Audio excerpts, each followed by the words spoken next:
Welcome to the Mindful Fire podcast. If you're enjoying the show, please leave a 5-star review on Apple Podcast. My dad will be so grateful. See you next time on the Mindful Fire podcast.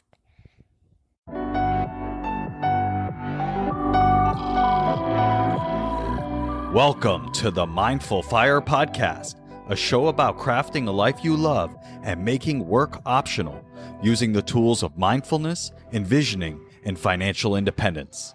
I'm your host, Adam Coelho, and I'm so glad you're here.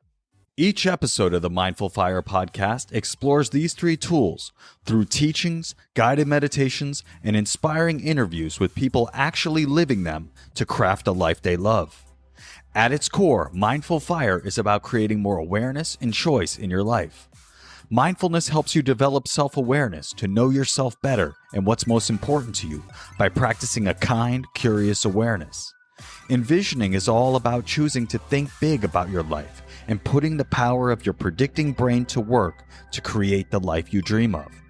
And financial independence brings awareness and choice to your financial life, empowering you to make your vision a reality by getting your money sorted out and ultimately making work optional. And here's the best part. You don't have to wait until you reach financial independence to live out your vision. Mindful Fire is about using these tools to craft that life now on the path to financial independence and beyond. If you're ready to start your Mindful Fire journey, go to mindfulfire.org/start and download my free envisioning guide. In just 10 minutes, this guide will help you craft a clear and inspiring vision for your life. Again, you can download it for free at mindfulfire.org/start. Let's jump into today's episode.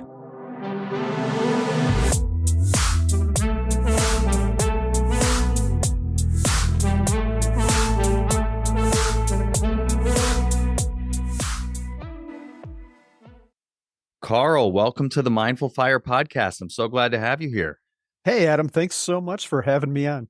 Yeah, it's very exciting to have you here. I guess it was a month ago now. You and I met a month ago or so at the Economy Conference, and I was lucky enough to know Deb, who invited you to the Legends dinner that I was planning, which is basically something I like to do when I visit a place. I invite a bunch of people that I know, a bunch of cool people that I know. I call them legends, and I bring everyone together, even though they don't know each other, for a dinner or a happy hour where we all get to know each other, have a great time.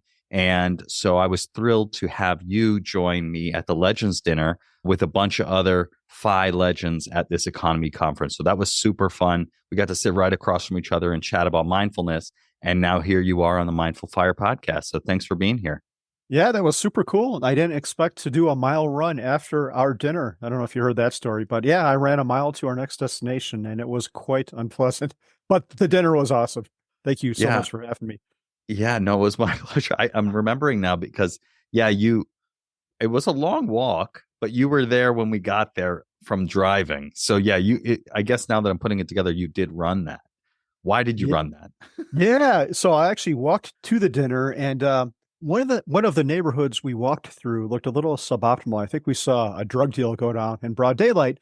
So we finished up at the dinner, and I think I had ordered a single cheeseburger at the dinner, and for some reason they brought me a double one out. I'm like, oh, geez, this doesn't look like a good life decision, but I don't like food waste, so I'm just going to eat the whole thing. I had a beer.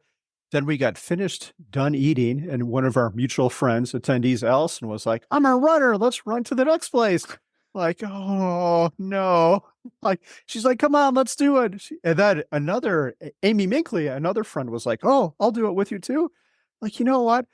I don't really feel comfortable with any of us going by themselves, but it's nighttime now. We just saw this drug deal, and I think there might have been a fight as well.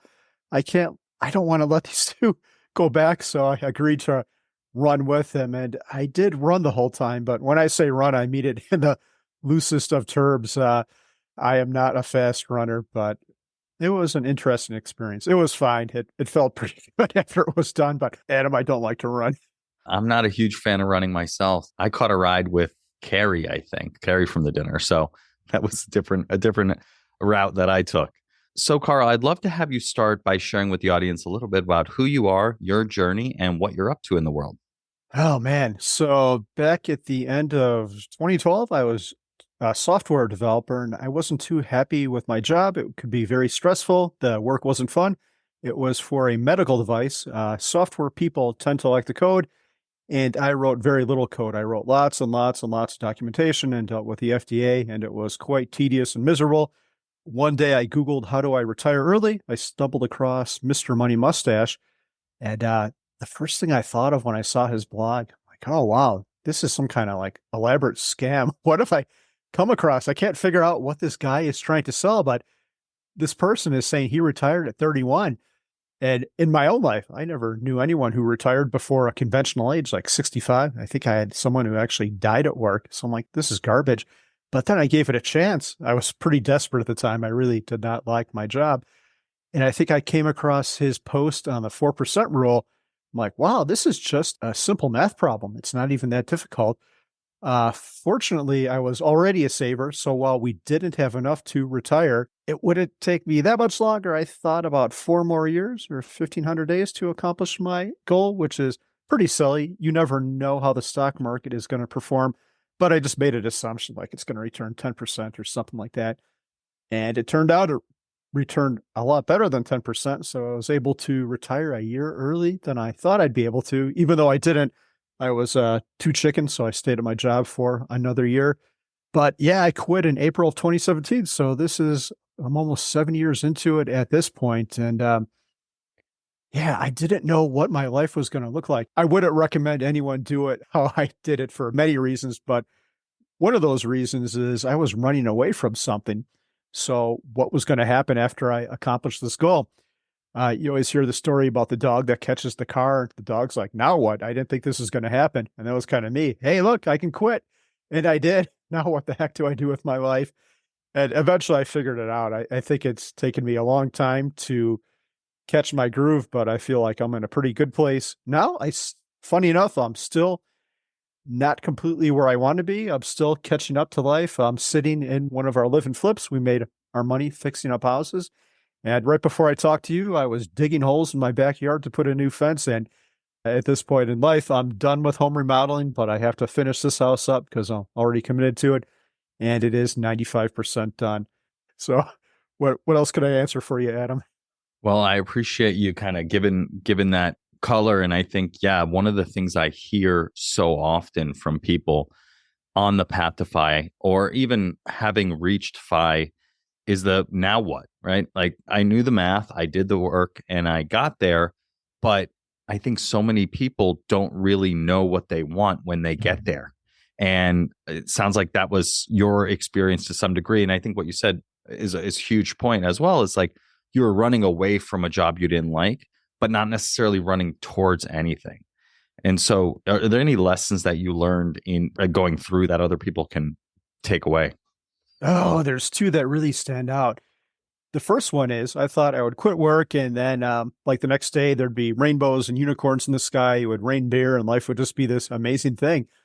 And it turned out life was a lot better. I could spend more time with my kids. I could get stuff done. I didn't have to live as crazy, as hectic of an existence, but I really wasn't any happier. I was actually talking to our friend JL Collins a month ago, and he's like, yeah, I don't know why you would expect that. Like, if you have money, it'll fix money problems. It's not going to fix anything else that's going wrong in your life. Now, maybe you can take some of that money and use it to fix some of the other stuff that's wrong, which we have. We could talk about that a little bit later if you want.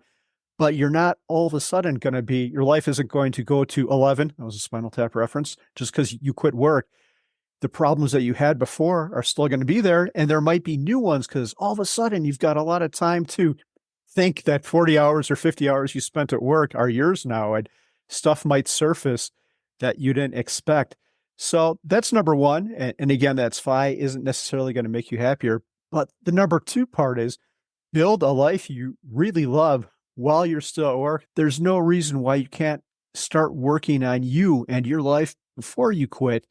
And then if you've done it right, I think when you actually do leave your job, it's just going to be like it's not going to be like jumping off a cliff. It's going to be like taking a 6-inch step down instead. Life is barely going to feel much different because you're already pretty much living the life you want. Yeah, I couldn't agree more. And that is absolutely what I am trying to do as I'm on the path to FI.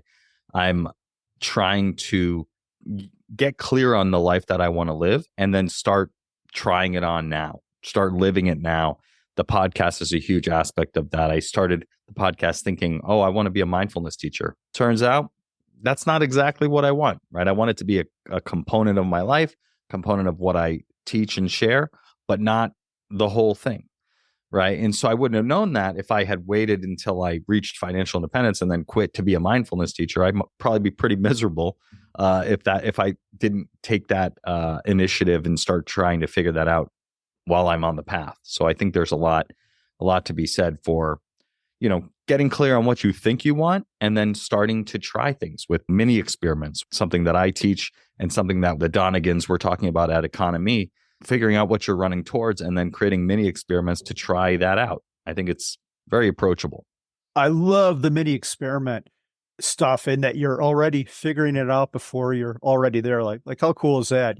You're going to save yourself a lot of time, and it might be less stressful too. The other thing I'll say, Adam, real quick, is for a lot of people, leaving full-time work is going to be one of the biggest life changes you'll ever experience. It might not be quite as bad as a divorce or quite as great as getting married or having kids, but all of a sudden your life is going to shift drastically, and you better brace yourself for it. Chances are it's going to be pretty good, but it might not be exactly what you expect either. But by you doing these mini experiments, you're setting yourself up for success, and I think less stress once you actually do make that move. I think you're absolutely right. You mentioned that when you first came across Mr. Money Mustache and you realized, wow, this is just a math problem, I can do this. And you said, I want to do this in 1,500 days. It's also worth mentioning that you had a very popular blog called 1500days.com where you started documenting your journey. Tell me a little bit about why you did that. You mentioned when we were talking that you didn't think anyone was ever going to read it. So what was your motivation for documenting your journey?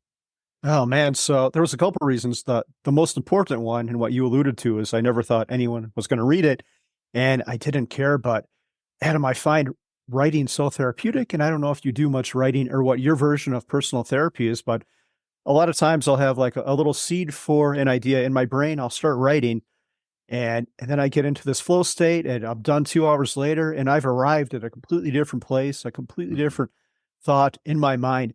So the main reason I did it was to help me process a lot of these thoughts that were going through my head, because I knew I would work through them by writing.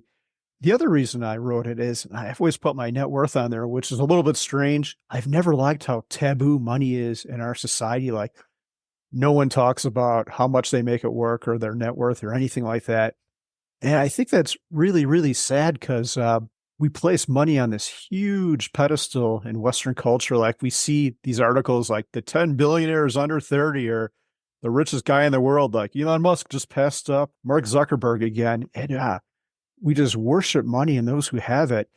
And I wish it was the opposite. I wish we would all talk about it, all help each other with it, and get past it so we can use money for valuable things instead of this measuring stick to put people on magazine covers and stuff like that. Like, let's use money to get our mental health sorted out. Let's use money to eliminate the things we don't like in life. And if we talk about it, maybe it doesn't have to be taboo thing anymore. Like, that's why a lot of people buy weird objects, because maybe they don't have money, but they want other people to think they do. And it's kind of a strange and a little bit sad phenomenon. I think people and society is held back by this taboo notion. So I hoped, and I don't think it worked out this way, but I'm like, hey, maybe if I share my net worth and really share my journey and the details of it, maybe it'll make things a little less taboo. And I guess there's some people, I'll go to these financial conferences and they'll be like, hi, my name is X, and yeah, my net worth is this. I'm like, wow, you told me that in the second sentence, and that's pretty cool. But I still don't think most people have gotten over that. And yeah, it's a difficult thing.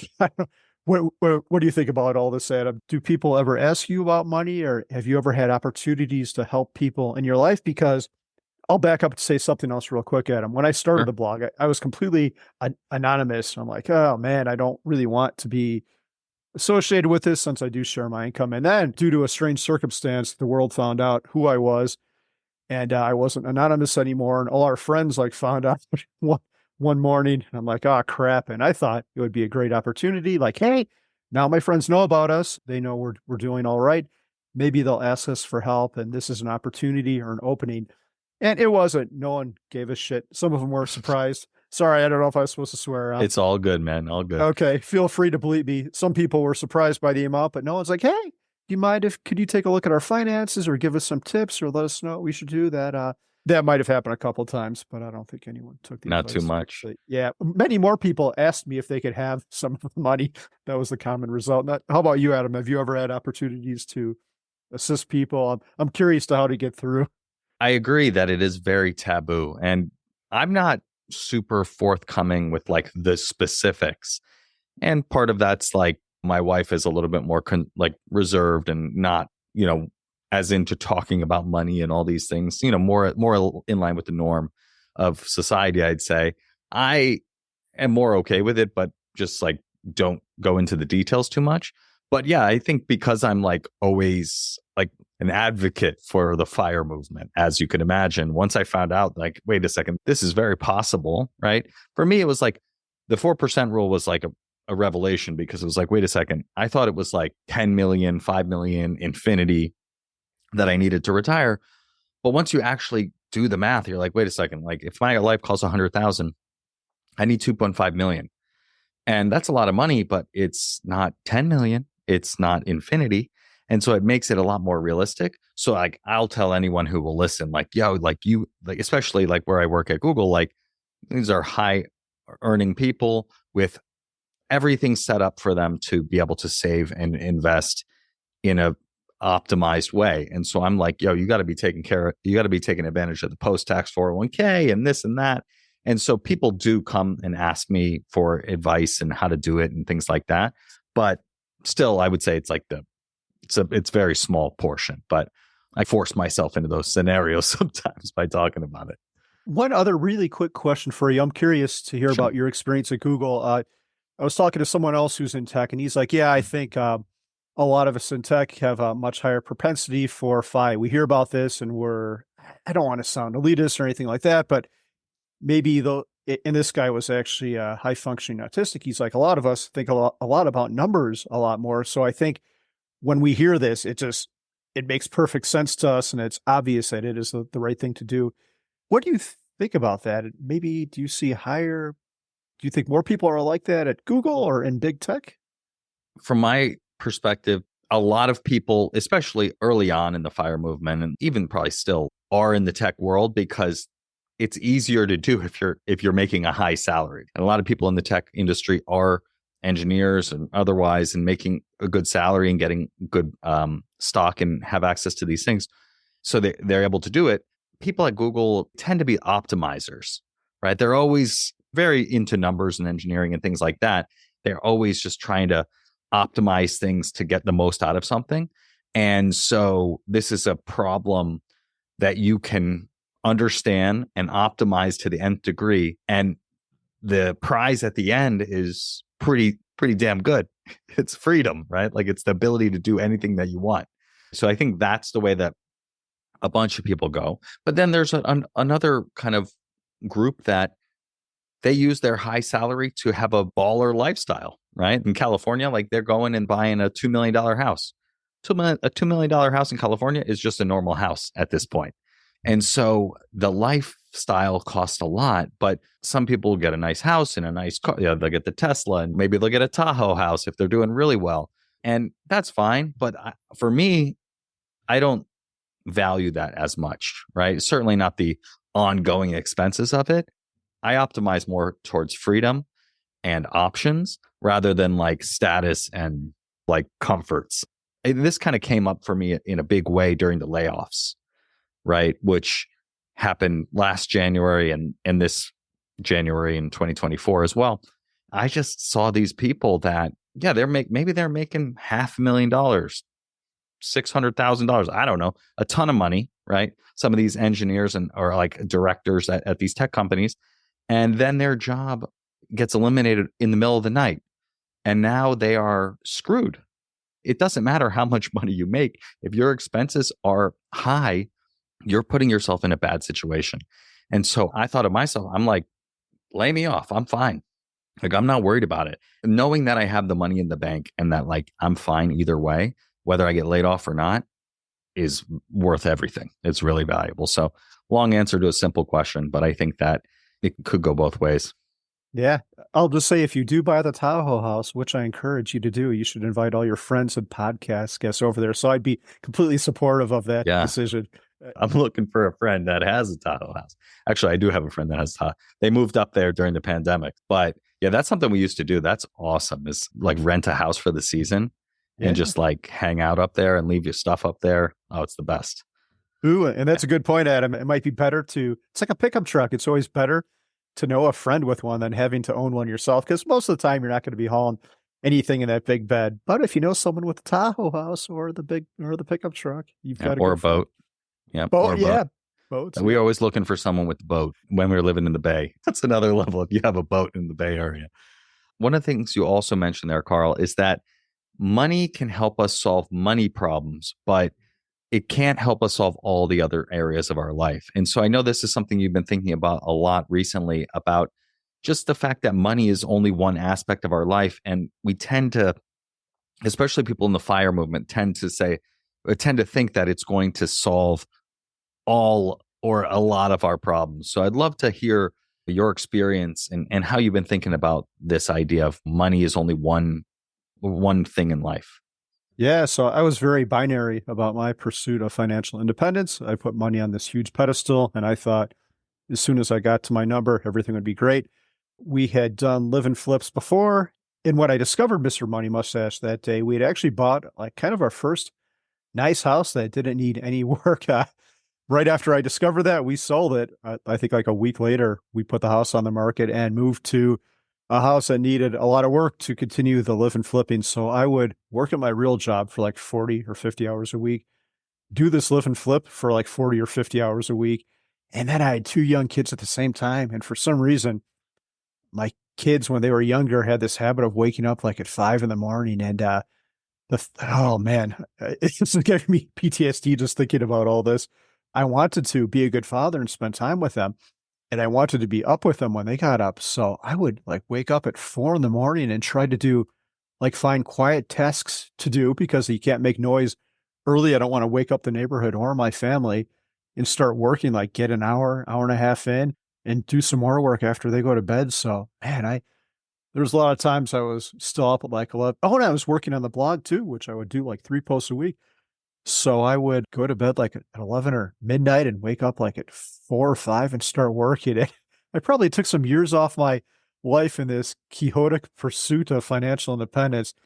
And that wasn't good. And then, like I mentioned before, I got there and life was better, but my happiness pretty much stayed the same. I had put this goal on such a pedestal, I didn't really consider the good and bad things about it.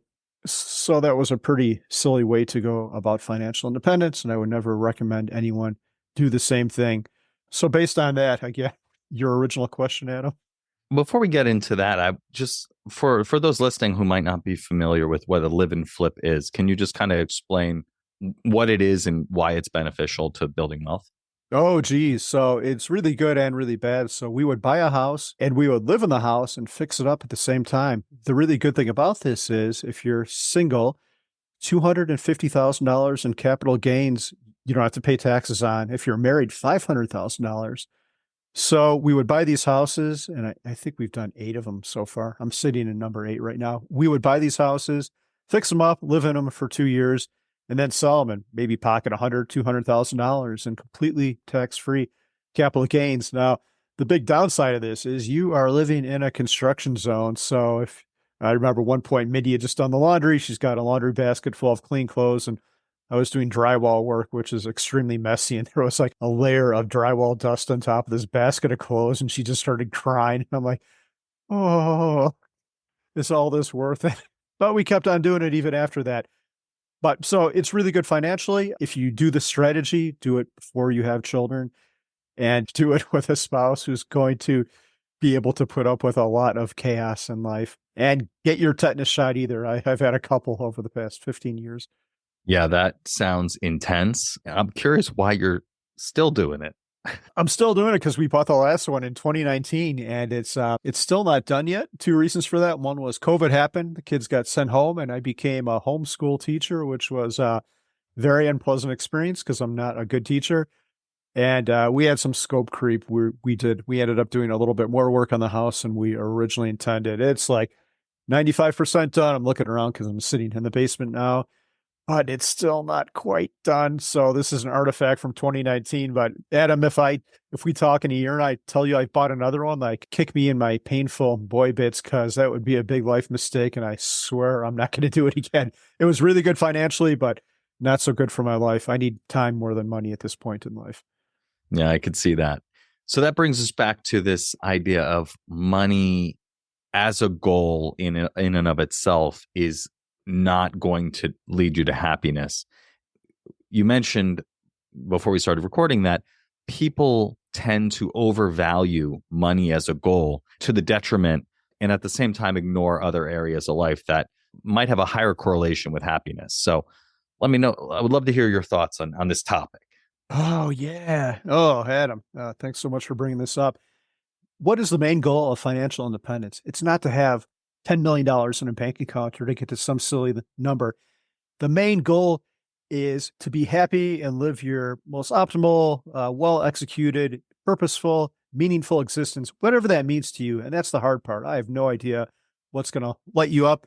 If happiness was easy, you'd write 3 sentences about it, everyone would follow it, and then no one would need to talk about it anymore. But you go in the bookstore and there's a million books about happiness in there, and that's because it is different for everyone. But to back up to the money thing, the main point of financial independence is to get to that happiness and to live the best life that you can imagine living. Now, what I did is I postponed my happiness and didn't work on that or anything I really wanted to or needed to work on in life to get to the money. So I defeated the whole purpose. I was just after the money without any appreciation for everything else and the whole purpose of the money. So a much better way to go about this would be to enjoy the journey, even if it takes longer. You might be at your job for longer. And if that's the case, you might want to get a job you don't hate, which is what I should have done instead of just staying there because it paid me well. Get a job you like and really make the most of the journey. There's a quote I really like. I think it's from a Stephen King book, and maybe he got this from somewhere else, but he's like, it's wicked to wish your days away. That's exactly what I did. I'm like, all the sacrifice is fine. I'm working 80, 90, $100 a week, but it's fine because in 5 years from now, it's going to be so good. And how silly was that? It could have been so good right at that moment. And I didn't appreciate that or acknowledge it. My life is great now. I'm not trying to sound like Mr. Whiny Complainy Pants. I really appreciate my life now, but I love telling people this because I don't want them to do the same thing I did. And I don't think many people are crazy enough to do it. But if you are thinking about doing it, find ways to enjoy every moment. It's going to be a little bit harder with a job, kids, and everything that comes along with being an adult, but you can do it. You can do it better than how I did it. Yeah, I think that it's something that more people are aware of now, like not just like, especially the extreme frugality kind of streak of the FIRE movement. I think as people have moved on from that, not to say that you did that, but just the idea that, you got to scrimp and save now at the expense of, enjoying your life now for this future date. But I think that people are still not building the life that they want to live until they get closer or at financial independence. So I think that there's more that people can do to start experimenting with and living that life that they think that they want now, so that they get through the lessons and the learnings and the pivots before they reach financial independence. That way, you say, it's just like, continuing to walk down the path. It's like a 6-inch step rather than jumping off a cliff. I think that's a much more productive way to do that. Yeah. The other thing I'll say about that is I love how diverse FI is now, both in the audience, the people doing this, but in all the methods that you alluded to. We hear people doing slow FI or barista FI, where again, they're living life a little bit of a slower pace, and it might take them longer to get to that big number, but they're acknowledging that big number isn't the end goal. They're acknowledging that there's things they want to do now, and they're okay with taking a little bit longer to get to that big number because they want to live a little bit along the way, which is so cool. I think that's much healthier, much less binary, much less nerdy, And yeah, I pretty much was extremely frugal as well, which I don't think is the greatest thing either. If we talked a little bit about people maybe buying a $2 million house or having a house in Tahoe, if that thing is meaningful to you and genuinely provides you joy, I'm all for doing that. That's great. It's a fine line. You don't want to do things because of expectations from others. It's that external versus inner scorecard. But if it lights up your inner scorecard, man, like do it. Like race cars, or buy a race car and go to Streets of Willow and do that. Don't postpone that stuff. Just be careful and try to save some money along the way too for those rainy days. You might love your job, but your job might not always love you back. Yeah, that's a great point, right? Like that's, what I think about and talk about as financial resilience, right? Like the layoff was a huge wake up call for me on that. It's like financial independence is amazing, but financial resilience is essential. You absolutely have to have that money in the bank just in case the shit hits the fan, you lose your job. Or like I had earlier this year, I had 40,000 gallons of water in my crawl space in my basement. My air conditioner, my HVAC system was completely underwater, had to get a new one in New Year's Day, New Year's weekend. And now I'm finding out, okay, actually I need to get another one upstairs as well. It's really piling up. But the thing is that I have prepared for this. I have saved money. I have an emergency fund. I have investments. I have things that can help me navigate this. Do I want to spend $20,000 unexpectedly? I sure do not. Absolutely not. But do I feel better knowing that I can and it's not going to devastate my life? Absolutely. And these guys were they were so kind. They were saying, hey, look, if you can't afford it, we're happy to finance it for you for 12% interest. And I was like, what? I know this is New Jersey, but come on. The interest rate's a little sharky. Wow. Yeah. I'll bet you're very happy to have me pay 12%. I know, right? So crazy. So on this topic of not delaying living the life that you want to live, a good buddy of mine, David Moltz, who actually introduced me to financial independence and your blog and Choose FI and all the things, he had this question about the trade-off between continuing to work at a high-paying job that you don't necessarily love or pivoting into something that might pay a little bit less, but you are more excited about and more aligned with, but will, because it's a lower paying job, extend your path and journey to FI, take you longer to reach FI. How do you think about or counsel friends and people that you meet on making this trade-off? Wow, that's very interesting. Doug, my podcast partner, and I were just having a similar conversation. And I think it actually, it depends on the numbers. There's no slam dunk answer. If the job well, first of all, there is one easy answer. Like if the job is causing you incredible stress or you're putting in tons of time for it, it's going to take time off your life. It's going to give you a heart attack or a stroke. And there's no reason you should stay at any job like that. But if it's not that bad, it's just not lighting you up, but it's paying you 3x what another job could do. I don't know. Maybe it's worth a compromise versus working there for a year versus 3 years at another place or 2.5 years and getting that autonomy over your time a little quicker. But I don't know. I think you have to be very careful of that. I love the old Richard Feynman quote, the physicist. He said, humans are easy to fool and the easiest person to fool is yourself. And I definitely fooled myself and talked myself into staying at something that wasn't great. Like I think, Adam, like the perfect situation for anyone is they like their job enough and they're in a situation so great that they would do that thing for free or they would take all their income and donate it to charity. I don't think many people have that, but if you do have it, that's an incredible thing. And on the other end of that scale is the job that's going to kill you early if you stay there for longer. But I think it's a nuanced decision. Like also, what kind of autonomy do you have at those jobs? If you've got a job where you can work from home and like step in to pick up a kid, or that has a generous vacation policy, that's worth a lot too, or a sabbatical policy. So I don't think there's a super easy answer to that. I'm curious, Adam, do you have any thoughts on that? Yeah, I agree. I think it really is dependent on the numbers and the situation. And totally agree with you that if the job is causing you significant stress, no amount of money is worth putting your health at risk. And if you have built up a level of financial independence, you have options, right? That's why we do this in the first place, is to create options and to create, as JL calls it, FU money, right? So if you have a situation that has gotten really bad and you have money in the bank, you can do that, right? There are, full transparency, of course, full acknowledgement that there are people who don't have that option, right? They are in a job and they depend on that money coming in, that paycheck that week, to put food on the table for their kids, right? That is not a situation that you want to be in if you can avoid it.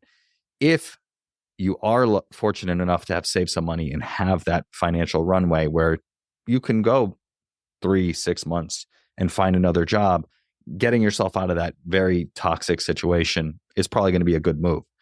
Now, if you want to just switch to something that just pays less, I don't think that makes any sense. I think you need to know, like, well, let me say, if you, on the other hand, are in a job that pays extremely well, but it's okay, right? Like, I'll say my job, it pays well.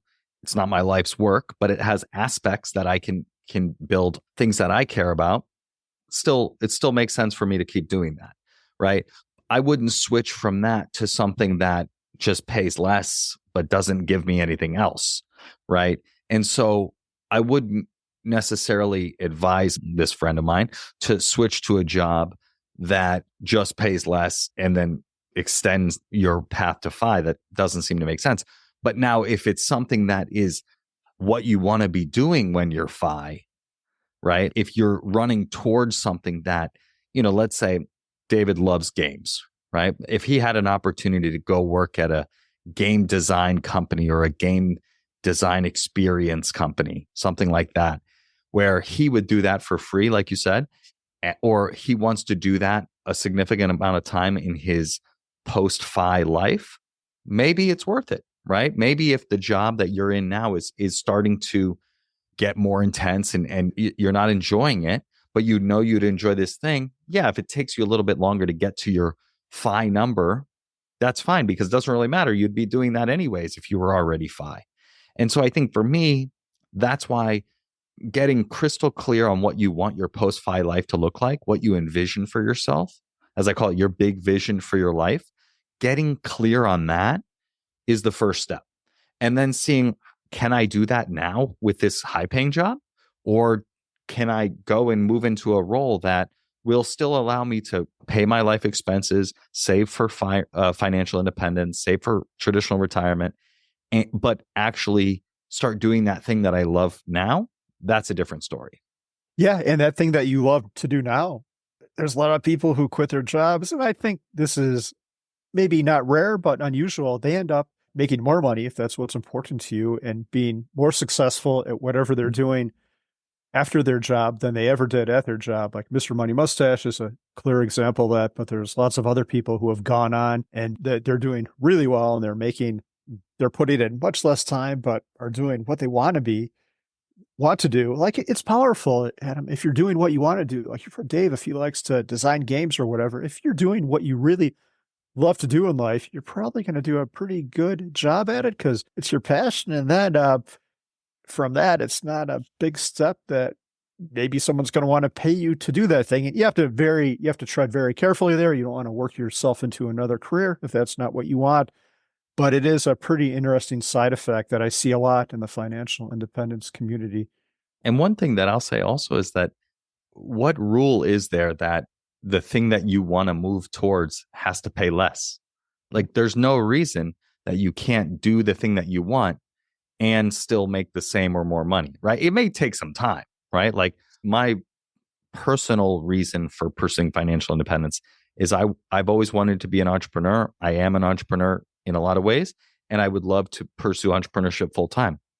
But I want to do it in a way that's in my own time, in my own way, and not be forcing it and really like making myself miserable just to make it work to put food on the table for my kids. I don't want that to ever factor in. I just want to be doing it because I want to be doing it.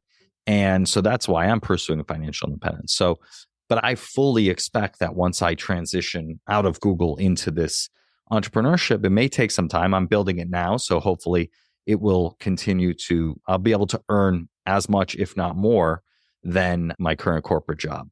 And the reality is, it's like the corporate job, is capped to some degree, right? You can't double your income at a corporate job in a little bit of time, right? You'd have to move around quite a bit. It would take quite a bit of time. But with entrepreneurship, you can absolutely do that in a couple of years. It's just a matter of, do you find the right thing? Yeah, that's absolutely right. Your upside is infinite. One other thing I'll say really quick is you said something a moment ago, which was interesting. You said, I'm doing this because I want to do it. I see this all the time with blogging. Like, I think blogging has gone by the wayside a little bit, but you could always tell when people got into it for the money because they'd have these guest posts from a law firm or there'd be shilling for a product. And those people weren't successful, but you could tell the people who genuinely just wanted to be out there and write from the heart. And they probably had a natural tendency to it, but they were genuine and authentic. And when you do stuff for a reason other than money, and that money happens to be a side effect, I think you might end up making more money, even though that wasn't your original goal. Again, because you're authentic and genuine and you're doing what you want to do, how you want to do it. Yeah, totally agree. And, just kind of gets back to this idea that money is only one aspect of life. And people in the FIRE movement sometimes overvalue that as a means to creating a happy life. What are the other areas that, being on the other side of financial independence and retiring early, what are the areas that you found to be really important for you? Oh, yeah. I actually took a couple notes when we were talking earlier. Number one, the primary one is probably physical fitness. Like, I was out of shape, had high blood pressure, and was probably on the road to health problems staying at my job. I weigh like 15 to 20 pounds less than I did at work. And so being able to have the time to work out, Adam, that was always the thing I would give up when I ran out of time, which was frequent because I've got 2 kids and a job and this blog and all that. So I'd always give up physical fitness. So just being able to make yourself physically resilient. Like, as a high school kid, I remember we had to do the pull-up challenge, which was torture. The class is staring at you. And I only could muster one. And I did like 12 clean pull-ups at the gym the other day. And my ass is 50. I'm old. And I don't want to say I'm in better shape than I was back then, but I think I'm on a really good trajectory. And it's because I can go to the gym for 2 hours every day. Yesterday, I walked 37,000 steps. I can show you my Fitbit data to prove it. About 15 miles of walking. And it was because I was doing manual labor. It's an incredible amount of steps. Yeah. And it's not, I've done 50,000. Well, actually, I've done more than that in a day. But the other thing is, because I've got the time, I feel like I'm more resilient because I'm physically fit, but I'm more resilient just as a person. If my furnace breaks, I can look at the LED air code, like take the time to Google it and see if I can fix it myself. I don't always do that. Most of the time, I probably do. I don't want to wait for a repair person to show up when it's negative 13 outside, which happened a couple of years ago.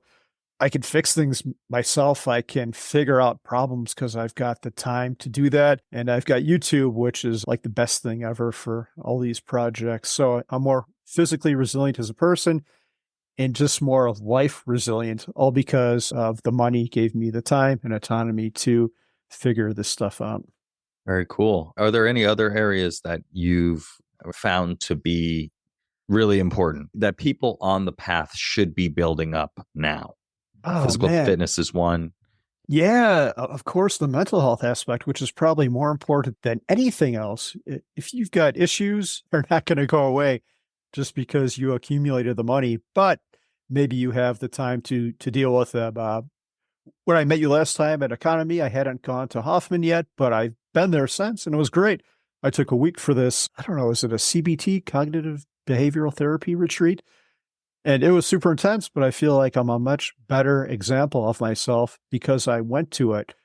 So above all, if you have trauma from your childhood or whatever's going on with your mind, I think a lot of people could benefit a lot from talking to someone or doing whatever form of therapy aligns with them. And that's hard to figure out in itself, but it was so valuable for me. So if you've got issues like this or things you need to deal with this, by all means, don't wait to work on them. Like figure them out now, because everything is going to build from that. Your relationships with other people, with your family, with your wife are going to be better when you're the best person you can be yourself. And when you're working on yourself and acknowledging that you might have things that could be improved upon, which I certainly did. And by no means am I perfect now. I still have lots of things to work on, but I feel I'm a little bit better than I was a month ago, which is all I can hope for. So a little bit better each day, right? That's what we're going for. Absolutely. Yeah. And I think that's a huge one, right? Like people think, oh, when I have more time, I'll handle these things. I'll do these things. I'll get in shape. I'll start doing some therapy. But the reality is, like, you need to do that ASAP, right? Myself included, right? Like I'm nowhere near the physical fitness that I would like to be. And it's been on my to-do list for a long time. And even having some time off now, I made some progress, and I kind of hurt myself on a trampoline at a trampoline park, acting like I'm a 15-year-old. So I've been a little bit postponed, but the therapy and stuff as well, I've been investing in and on and off for years, and getting back into it. That's something that a lot of people can be taking advantage of through their work, even during work time, right? Like you don't take off, you don't go to the doctor on weekends, right? You could take an hour of your day and go and speak with somebody. And a lot of companies have these employee assistance programs where you get it completely for free. And so that has been very helpful for me. It's just nice to have a person to talk to that doesn't know you, doesn't know anyone else and you can just say whatever's on your mind. So yeah, definitely recommend that. Yeah, one really other quick thought on these things is money, physical fitness, and mental health are very similar in that they're all cumulative. One study I read about, I was in pharmacy school for a while, and there's a thing called the Farmington study, and they did autopsies on, like, I think it was people who had died of natural causes, but they realized that arterial plaque isn't something that happens when you're 50. It starts happening from the time you're born. So if you don't take care of your body when you're young, it's going to hurt you when you're old. This is a whole lifetime thing, not just something you can pick up. And same thing with mental health. If you can get that straightened out a little bit earlier, you're going to have better relationships. It's going to be cumulative and build your whole life, and everything's going to be better from that point on, just like money. And so that's how people should think about this stuff. And that's why it shouldn't be postponed. Yeah, I think that's a great point. Another question related to the above, one fear of taking time off or pivoting is if it doesn't work out, we might not be able to get our old high-paying job back, especially in the current economy where we have a ton of layoffs in tech and there are highly qualified people applying for few open positions. How does the current economy factor into the recommendation to pivot? For example, would it make sense to wait until the economy is better to pivot, like 2021, where everyone was hiring? Or if it doesn't work out, you can easily get your job back. Related to that is like, is there an optimal age to pivot? I guess the second one is the easiest answer, the optimal time to pivot. I definitely would say that you don't have to wait till you're financially independent. If you're not crazy about your life now, you might want to pivot earlier. Like what you alluded to, Adam, having savings is going to allow you to do that. Maybe you might not have enough to live the rest of your life, but if you've got enough to support yourself for 5 or 10 years, that's enough to do some crazy experiments and do some crazy cool things with your time. Yeah, the whole tech thing and the layoffs, though, if you're in I guess I don't know how bad it is. I've been out of it for a while, so that question took me back. If you've got a name like Apple or Google on your resume, well, first of all, back up a second. I think companies like Apple, if you're in good standing, like you can take a year or two off, and I think like they guarantee that they'll hire you back. If there's probably someone in the audience who knows that, who might be able to comment on that. But is it like if you're an engineer at Google, is it going to be, you might not be able to go back to Google, but is it going to be that hard to get a job that's still going to pay you above average? So it might not be Google pay or have stock options or some of the benefits, but is it going to be that bad? I don't know. Maybe am I out of touch, Adam? No, I think that like this question is coming from a very risk averse place. He's very risk averse. He just had another baby. So I think that I don't think it's going to be that hard, right? But they have designed this system at Google where it's like, and these tech companies have the equity component of your compensation goes up and up. And once you leave that, it's like, once you leave, that's gone. And so going and finding another job where you're going to have a salary or a total comp package that's the same seems a little bit unrealistic. But I think that I would say that it's probably, again, worth figuring out what you're running from and what you're running towards, right? Just bringing more awareness to the situation of like, why do I feel like I want to do this? And how urgently do I want to do this? And also, like, what other options do I have? Like, I would say, like you said, like, there are sabbatical options, right? And Google supposedly doesn't have a sabbatical program, but I have taken a sabbatical. I've taken a fully paid sabbatical. And so it's doable, right? It was basically just a lot of vacation time, but you could take it all at once and you could take an unpaid leave up to 6 months in most companies probably. And so it's like, why don't you try that before you wash your hands of the whole thing? Yeah, and I would look at the seasons of life too. You said something that he is a young child, and that's huge. I have a friend who actually works for Amazon, and he's about to give his notice next week, actually, and he's got 2 young kids. He's like, you know what? I have Amazon on my resume. My kids are going to be this age once. In 4 years, they're going to be in pre-4K. They'll be gone for the whole day, and at that time, I can build myself back up. And again, I think the advice I'd give your friend is he's probably a pretty accomplished person. I think the thing that most of us lack when they say things like this is confidence and just believing that everything is going to be all right, which most of the time it is. I think most things, and I'm a natural born pessimist, believe me. So I've come a long way to be able to say this, but most things work out for the best. I always think about the worst case scenarios in life. They usually never come true. I can't think of one that's come true for me yet. I guess eventually I'll die, but hopefully not anytime soon. But yeah, have some confidence. Know that the skills that put you where you are today are going to help you build yourself back up should you need to. And yeah, giving up that stuff might be hard. You're giving up all your whatever you've earned, but your kids are all going to be wants to, and being able to spend some time with them. And I would vote. What I did at the end of my career is I went part-time, which I thought was a great compromise. I know that's not going to be available to everyone, but if you're a good worker, I think a lot of companies will put up with more stuff from you that you think they would. And for me, I had to change. I had to go from a W-2 person to a contractor, but that was something I was fine with. I still got to earn some money, but I had 4-day weekends instead of 2-day weekends, and that was great. And also a great way to test out what life would look like post-financial independence, post-work. Yeah, I think that's a great point, right? Like that just points out that you have more options than you are currently thinking about. It starts with having awareness of like what you want, what's important to you, and then awareness that there are options, right? And so maybe it's going down to part-time within your current role. Maybe it's switching to be a contractor. Maybe it's taking a job that is at a different company, but does give you the option to work a little bit less. Or maybe you just take a break, right? I'm going to have a woman, Katrina, on the podcast in a couple of weeks, and we're going to talk about taking career breaks and sabbaticals and preparing before, during, and after to just come back stronger.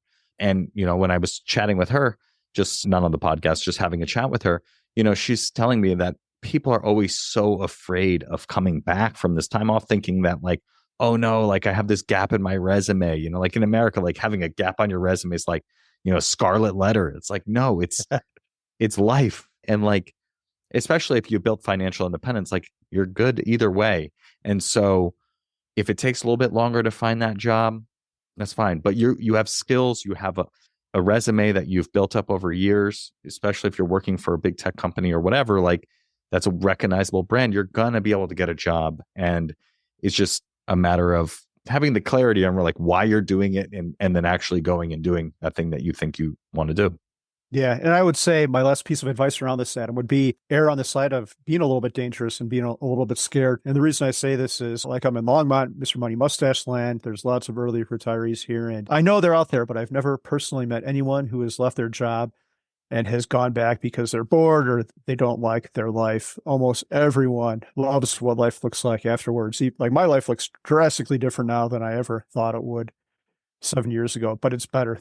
Unless someone were to pay me an extreme amount of money, which no one would because I'm not worth it. And they'd have to pay me a lot and it'd be for a very short period of time. But there's no way I'm ever going back to work. It's just, unless I have to, unless I'm going to starve or eat cat food. I might eat cat food before I have to go back to work. I don't know. Like, it's that good. Life is really good. And Yeah. I'm not making more money than I did before. I'm hardly making anything, but I've got autonomy over my time, and it's so valuable. It's so nice. Like, I'm looking out my window here and the sun's shining. As soon as I get off the call with you, I'm going to go for a nice walk and finish my podcast and just be aimless. I might be back in an hour and a half. I might be back in 2 hours. Man, it's glorious having autonomy over your time. It can be a little bit stressful too, because the time belongs to you. I don't want to waste it.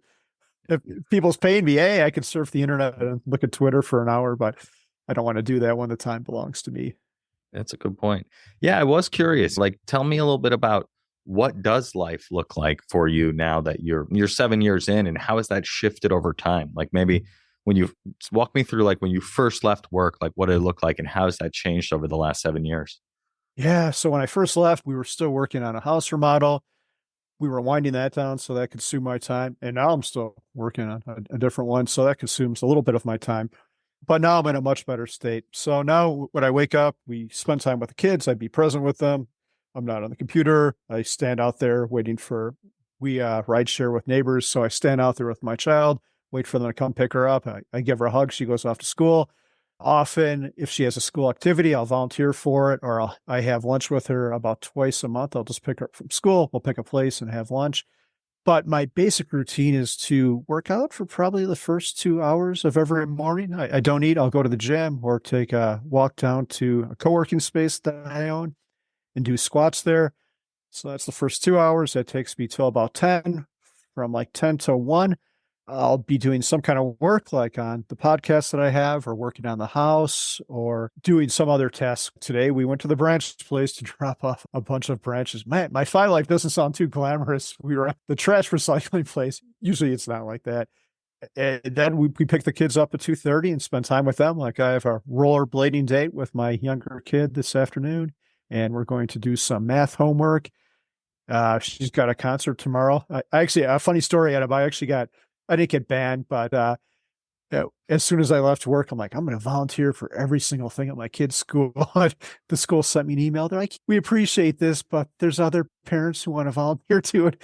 We only need so many people, so we're not going to have you at everything. And I'm like, okay, that's fair. But how fortunate and how lucky am I that I was able to do that and spend that time with my kid? I don't know if she appreciated it as much as I did.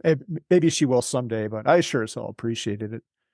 Yeah, and you can't get that time back, right? Like, she's only going to be that age once. Yeah, it's a narrow window, small amount of time. She's 14 now, and she still likes me. She's not at the I don't like my parents stage yet, but that could happen any day. You have one or two? Two. The older one is 17, and she's pretty good too. Yeah, she's in high school. Man, one more year with her, and that's it. You got to think. I love the Wait But Why blog. Mm-hmm. Tim Urban, he had one about your time.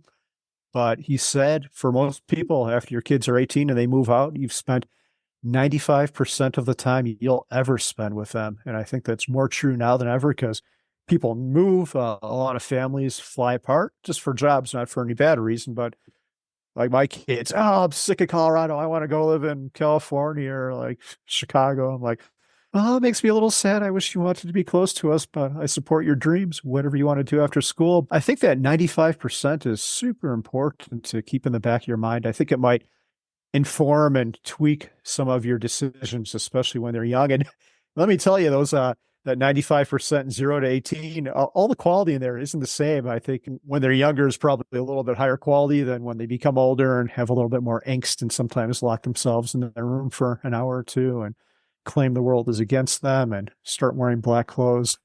I can imagine that's challenging. Also, 4 and 5 is challenging as well. I mean that the thick of that, but the stakes are lower. The stakes are much lower. All right, Carl, let's switch gears now into what I call the Mindful Fire Final Four. You ready? I am. Let's go for it. All right. So the first question is about envisioning. And we talked a lot today about getting clear on what you want and starting to experiment with and live your post-Fi life now. I'm curious. It sounds like you didn't do too much of that when you were on the journey to Fi. You really prioritized getting there as quickly as possible. What would you do differently if you had another chance to do it? And similarly, what would you recommend to people who are on the path to Fi so that they can avoid waiting until they get to the end and then figuring it out then? Yeah, I would have left my stressful job. I would have had a job that I enjoyed, and I would have tried to do it maybe even part-time, even just having Fridays off, maybe doing 4 10s, maybe would have given me more time to work on myself, more mental and just time bandwidth. So that's something I completely would have done different if I could do it over again. There's no reason to postpone life. Very good. The second question is, what piece of advice would you give to someone early on their path to financial independence? Ooh, early on their path to financial independence. I would say there's people who say this is a sacrifice.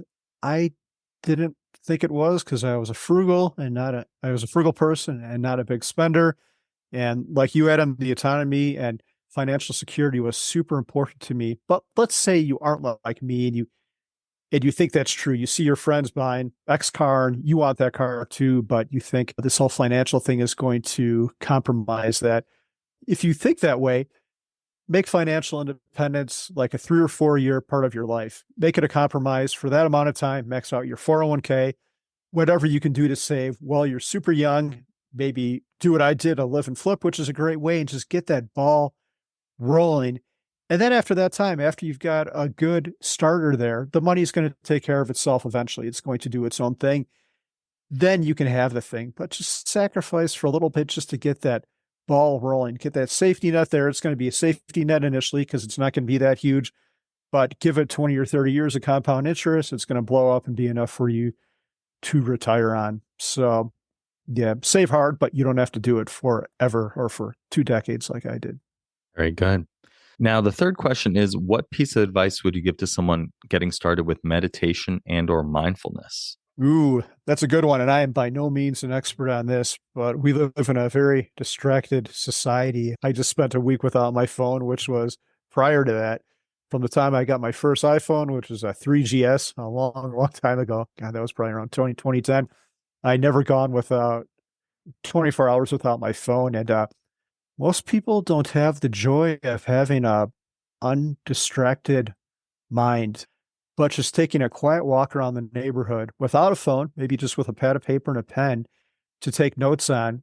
You'll be amazed. And there's actual studies about this. Google Stanford Walking Study, and you'll find it about what your brain starts doing when you don't fill it with stimulus all the time. Put your phone down, turn off the TV, and see what happens. It's amazing. Like I get incredibly creative. Like my brain just starts throwing all these ideas at me and maybe go for a walk with someone and start bouncing stuff off with them. It is incredible. But I think just from this retreat, there was a period of time where we couldn't talk for 24 hours, and it was pretty glorious as well. Just being alone with your thoughts. It can be a little bit scary sometimes, but you're going to learn something about yourself. And I think you're going to be a little bit more resilient of a person if you can go to a stoplight and not have to look at your phone or stand in line at the grocery store and not have to check your texts or anything like that. It's okay. Doc G, Jordan Grumman, I met him at a financial independence retreat called Camp Fi. And I'm like, Jordan, like, what do you want out of life? What do you want to do? He's like, I just want to be. I'm like, wow, I didn't see that coming. I thought you'd like say, I want to write a book or a screenplay. And he just said, I just want to be. It can be good to just be, not do anything. Just sit there. And I don't know. I like watching the clouds go by in a plane. Yeah, just sit there and observe the waves or watch the trees. It's good. I think everyone should try to do that for at least 10 minutes of every part of their day. Yeah, it's definitely a skill, right? Resting is a skill. Being is a skill. We're so used to doing. And I'm finding myself like, I need to leave my phone behind. If it's with me, I'm going to look at it. They're designed to addict us. That's the reality of the situation. And so if you know that, you can just leave it behind and have a different experience. So yeah, that's what I'm trying to do more and more, but it's very much a work in progress. Nice. All right, Carl, the last question is, how can people connect with you online, follow all of the things that you're up to in the world? We didn't talk too much about your podcast, but I know you have 2 podcasts and a blog. So where can people connect with you and learn what you're up to? Yeah, I'm doing lots of fun things to amuse myself that don't make any money, but they're fun. The first podcast is Mile High Fi. That's just fi.com, Mile High Fi. The second one is I have a podcast with my wife, Mindy. So that one is mindyonmoney.com. It's a good name with good alliteration. And I still blog at 1500days.com after 11 years of doing it. I still enjoy it. So I did not shut it down. Very good. Thank you so much, Carl, for being here and sharing your wisdom and experience with the audience. It's been a pleasure. Thanks so much for having me, Adam. I can't wait to talk to you more on one of my podcasts and to talk more about all this in person, because I'm super intrigued by how I can shape my mind to be a little bit better adjusted than it is right now. It's a lifelong process. We're all trying to figure it out, right? Yeah, it's the journey, though. That's where all the fun happens. Absolutely. Thanks again. See you, Adam. Thanks for joining me on today's episode of the Mindful Fire podcast. If you enjoyed today's episode, I invite you to hit subscribe wherever you're listening to this. This just lets the platforms know you're getting value from the episodes and you want to be here when I release additional content. If you're ready to start your Mindful Fire journey, go to mindfulfire.org/start and download my free envisioning guide. In just 10 minutes, this guide will help you craft a clear and inspiring vision for your life. Again, you can download it for free at mindfulfire.org/start. Thanks again, and I'll catch you next time on the Mindful Fire podcast.